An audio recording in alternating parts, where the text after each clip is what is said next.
두 번째, 하나님의 사랑은 상대의 유익과 행복을 더 기뻐하는 사랑이라는 거죠. 하나님이 우리에게 독생자를 주셨습니다. 그 이유가 뭐라고 되어 있죠? 오늘 성경에 보니까 영생을 얻게 하려고 독생자를 주셨다는 것입니다. 즉 우리의 생명을 위하여, 우리의 영생을 위하여, 우리의 유익을 위하여, 우리의 행복을 위하여 독생자를 주신 거예요. 보통 남녀들은 사랑하게 되면 그 사람을 내 소유로 얻고 싶어 합니다.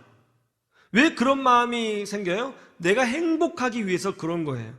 사랑하면 그것을 내가 소유해서 나 자신이 그 사랑을 소유함으로써 느껴지는 안정감, 만족감을 누리고 싶은 겁니다.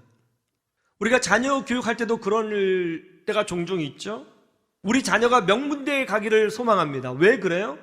물론 우리 자녀가 잘 되기를 바라서 그럴 수도 있지만 또 어떤 경우는 우리 자존심 때문에 우리 자녀가 명문대에 가기를 바랍니다. 우리 자녀가 잘 되는 것을 보고 내가 만족을 느끼고 우리가 자녀가 잘 되는 것을 보고 내가 인정받고 싶은 거예요. 내 기쁨, 내 마음, 내 행복, 내 만족, 내가 인정받고 사랑받고 있구나 하는 것을 확인하기 위하여 상대방에게 무엇인가를 요구하면 그것은 사실 집착이지 사랑이 아닌 거예요.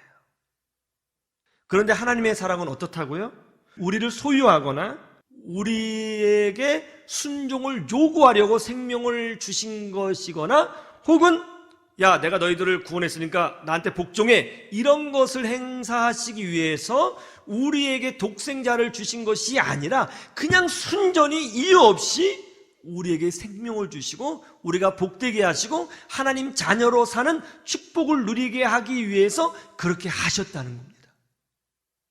순전한 기독교, 예기치 못한 기쁨, 시편, 사색 등의 주옥 같은 책들을 저술해서 기독교 지성인으로 유명해지신 분이 C.S. 루이스이죠. 이 C.S. 루이스, 이분은 8살 때 어머니를 잃었습니다. 그 일로 인하여 어린 시절에 2가지를 결단했다고 해요. 첫째, 절대로 엄마를 그리워하지 말자. 두 번째, 절대로 살면서 눈물을 보이지 말자. 그래서 그는 그 이후 철저한 그리고 아주 냉철한 이성주의자가 되었습니다. 차가운 사람이 되었습니다. 남하고 다정하게 인사 한번 하지 않는 사람이었습니다. 그랬던 그가 큰 변화를 경험합니다. 결혼도 하지 않고 살았는데요, 나이 60이 훌쩍 넘어서 조이라고 하는 여인을 사랑하게 되었습니다.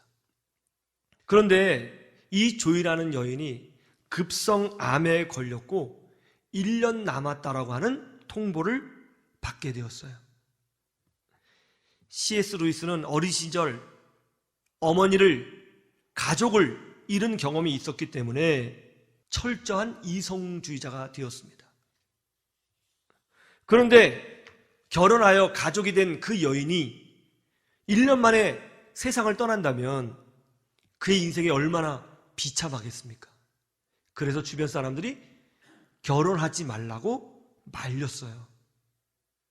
그런데 이성주의자는 그 사실을 다 알면서도 결혼했습니다. 1년 만에 떠날 줄 알았던 아내는 3년이나 버텨주었고 결국 세상을 떠나게 되었습니다. 어머니의 죽음을 경험한 그가 시한부 여인과 결혼한 것은 쉬운 일이 아니었습니다. 그럼에도 결혼한 이유가 뭘까요? 그것은 이것입니다. 사랑하는 여인의 마지막 순간이 외롭지 않고 자기로 인하여 조금이라도 더 행복하고 즐거우면 좋겠다. 나 때문에 조금이라도 마지막이 즐거우면 좋겠다. 그런 마음으로 결혼을 한 것이었습니다. 사랑은 내 욕심이 아니라 상대방의 행복을 먼저 구하는 겁니다. 하나님이 우리를 그렇게 사랑하셨다고 지금 예수님이 니고데모에게 설명해 주고 계신 거예요. 하나님이 세상을 이처럼 사랑하사 독생자를 주셨으니 이는 그를 믿는 자마다 멸망치 않고 영생을 얻게 하려 하심이라. 순전히 우리를 위해서 그렇게 하셨다는 거죠. 여기에서 우리는 두 가지를 배울 수 있어야 됩니다. 하나는 사랑의 원리죠. 상대방의 행복이 아닌 것은 사랑이 아니라 집착입니다.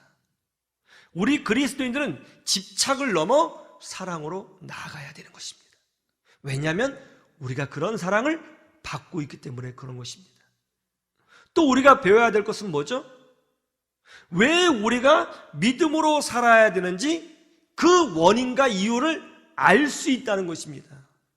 왜 우리가 하나님의 말씀을 신뢰할 수 있어요?